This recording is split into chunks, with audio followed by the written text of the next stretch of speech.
we're joined by Becky Carroll, Extension Specialist, who is very knowledgeable about fruits and nuts. And Becky is here today because it's late winter, early spring, and we're kind of wondering what we need to do with our brambles this time of year. All right. So we've got some blackberries. Yeah, we have a couple of blackberries here. We're going to look at how to get them back into shape and some of the things that we may need to have in our toolbox to take care of these.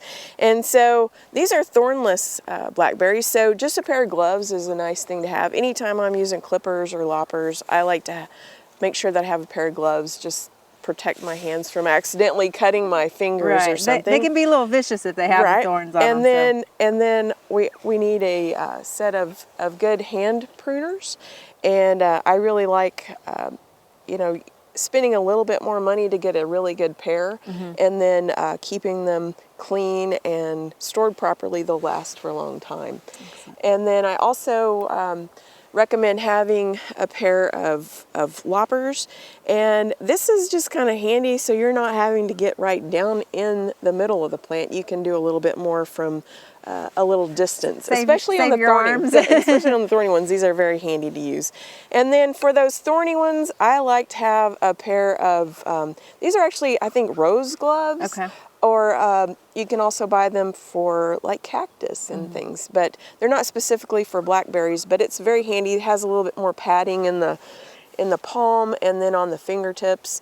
You may still get a few thorns going through these, but it helps a lot and it protects your upper arm. All right, well, thankfully we won't have to really use these on this one. Not on this one, no. So it looks like our blackberry never really went dormant this year. Yeah, it's still leafed out pretty well. So it may be the type that this one is, the variety that this is. And if it's Natchez, it has more of a kind of a trailing, semi-trailing habit. It's not as erect plant as some of the other ones, but they're a little more cold sensitive, and it may be that they just don't go fully dormant during the winter time. Okay. But yeah, we can take a look at these, what we need to do to them. So there's two different types of canes we're looking at, and tell us a little bit about those two canes and which ones are going to produce for us this year and which ones we need to cut back. All right, so blackberries have a perennial root system, but they have biennial canes. So the first year that they come up, they are primicanes, and so they're just vegetative. The canes won't fruit. And then the second year, after, these are primicanes, and then after they go through this winter, then they will become floricanes. And so our fruit will be produced on these canes that are left. All right, so if we had cut all these back, then we wouldn't have any fruit this time of year. So we need to leave some of those primicanes down at the bottom, the new shoots that are coming up.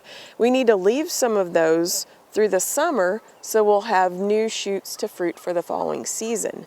It looks like someone's already cut out all of the floricanes from this season, and those, after they fruit, those canes die back to the ground. Okay. So it's pretty easy to tell the difference between a primicane and a floricane at this time of the year. Okay, so if there was any dead, we would want to go ahead and remove those would that. be, yeah, because they're dead. They're not going to benefit us at all. Okay. But these will be fruiting this next spring. Okay. So we want to get them kind of pruned back and in shape a little bit for that season. Are we going to keep all of these canes then, or reduce We're them going a little to, normally when we have, when we're doing our pruning, we may end up with maybe 10, 12, even up to 20 different, depending on the type of blackberry, new primicanes. Okay. And so we want to thin those out and leave maybe 3 to 5 per plant, because if we tried to leave all of them, it would really make our blackberry root decline. Okay. It'd just be too much for that one root system to produce. Okay. So we would thin them down to 3 to 5 of these canes. See, right here's one, and then we've got one, really one on this side that we have, and then there's another that's right here. So we don't have a lot that we have to thin out, so we're just going to prune them up and kind of get them where they're a little bit better shape. If we leave them too crowded too, we can add to the disease pressure. Won't get as good airflow through the canes, and so that can be a problem as well. So we're actually going to take off some of the side shoots off. We are going to take off some of the side shoots, yes. And so all these laterals, you can see we've got our cane right here. Normally we would want to leave this, it looks like this one's been damaged. We would want to leave one that's a little bit taller and tie it to our trellis if we have one in place, just to keep it upright. Especially with the trailing varieties, it's very important to leave them one that's going to be dominant so you can keep it upright off of the ground. Okay. Whenever these blackberries, if they start going down, touching the ground, they'll start rooting. And once they start rooting, then they're not really thinking about producing fruit. Okay. So we want to keep them up off the But ground. if you wanted to multiply yours, that might be a way to get another you can. one. Or you can select some of those primicanes that are coming up and dig those up and move them as well. All right. But on the lateral branches, we're just going to go back and we're going to cut them off maybe about 12 to 15 inches long. Okay. And just kind of clean it up a little bit. Nothing really special to like where you're pruning them off. I was going to say, do you try to clip above a bud or outward facing? Not really. Or anything? Sometimes I look at the bud placement and if it's going back in, that may not be as great. So I want something that's kind of facing away from the plant maybe. Okay. I like to wait to do the lateral pruning until this time of year. Okay. But all of your floricanes that were here and have already lived their life Right. and have died, we can remove those whenever we want to. Okay. All right. So it's just basically, it looks like we've got another plant right here that's next to it. So we'll leave it and we'll go ahead and cut it back just a little bit. We'll select one, maybe this one looks a little bit larger. So we'll cut these other laterals back. And when we cut the laterals back, that initiates more fruit growth. Okay. So we'll get added benefit to the amount of fruit that may be produced on that plant. So each one of these that you cut back will produce more branches and therefore more fruit then. Right. Okay. And so on this plant, there's not really much more to do to that. We might want to go ahead and clean up this broken area here just a little bit. It's a little damaged, so this may have an issue later on when it gets warmer in the season or something. But since it's our main one that we've got tied up, we'll leave it for now. Okay. And so will this only last this year, right? Right. Because this is what's going to fruit for us, and then next year we'll be looking at removing this. We'll cut we'll cut it right at the soil line. We'll cut it completely off. And so that's why it's very important to leave more of those primicanes to replace these that we have in our garden So now. when you're really trellising, it's not like grapes or anything. It's a temporary trellis. It is for each year. right. You don't want to do a lot, and you just want to keep it up off the ground. Okay. It doesn't have to be anything major. And your trellis, it may be a different configuration. It may just be one wire on some types.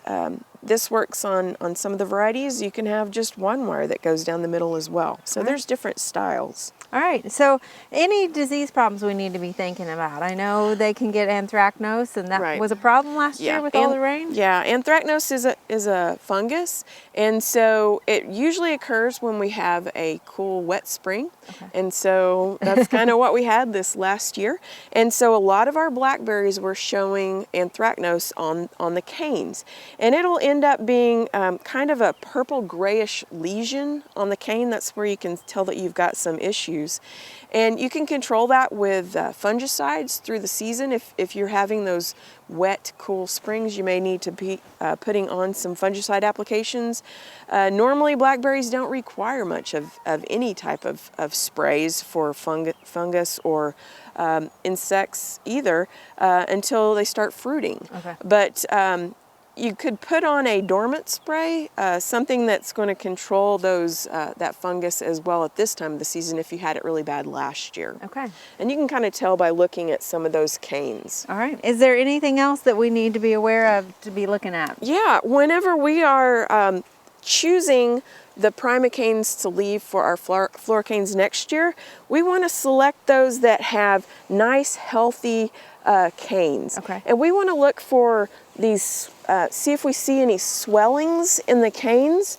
Like right here, there's a little bit of a swelling in this area. And that is, it's most likely a redneck cane borer. And so it's an insect you may notice in the spring that there'll be some feeding on the leaves, but they lay their eggs in the cane, and then that overwinters inside there, and it makes this cane weaker. And so when you're pruning and you have 4 or 5 that don't have any swellings, you'd leave those, and this one that has a swelling, it would be one that would be a good candidate to remove. Okay, is that going to affect this year's fruiting off of this one? It could make this cane weaker, and so it also it can make the this spot weak where this cane will break. Okay. I didn't mention on the anthracnose, if it's bad enough, it can move to the fruit as well. Oh. And it can make the fruit have, some of the druplets can be brown and hard. Oh, and so we don't want to just let it go wild. If we do have some anthracnose, it's a good idea to control it. All right. So now, for the redneck borer, cane borer, will we need to spray for that, or just removing it mechanically by cutting it out? Normally you can just remove those swellings and keep it in check just by good sanitation, just pruning practices. Okay. But like this one, it may benefit from an application of an insecticide later this spring whenever they start to emerge, and so they won't just continue spreading through the new primocanes that are coming up. All right, excellent. So, well, Becky, thank you so much Sure. for giving us this update on our brambles, and now we know what to do. all right, well, thank you. Check out these fact sheets for more information about how to maintain your brambles.